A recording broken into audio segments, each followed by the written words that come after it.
Erakusketaren izenburua sinkronia erabaki dugu ipintzea. Hau da, sinkronia ere da nolabait bi gauza edo elkartzen direnean, edo bi elementu elkartzen direnean, edo eta orduan kasu honetan elkartzen direna da pixka bat natura eta artea, esan dezakegu. Eramango ditut 17 mural, egurtailarekin egindakoak, eta batzu margotuta daudenak, eta gero beste 4-5 eskultura eramango ditut ere bai. Egurrezkoak, lan guztiak egurrean daude, eta gero, bozetotxo batzu bezala 4 lamina ere eramango ditut.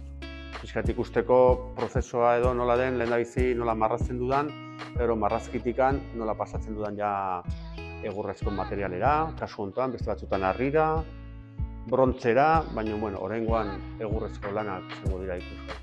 Muralak dira enbor zartatuen irudiak. Hau da, nolabait,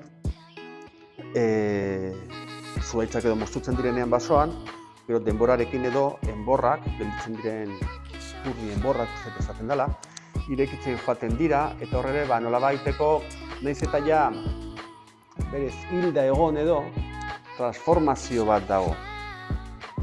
Transformazio hortan ere, askotan ere, bizitza ere sortzen da. Zeren tokon horietan edo, askotan ere, liken azaltzen dira, goroldioa azaltzen da.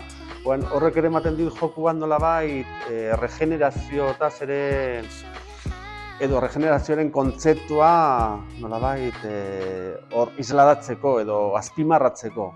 Nolabait gauzak ez direla bukatzen eta ja baizik eta hor ziklo bat dagoela. Nolabait naturak erakusten digun zikloa.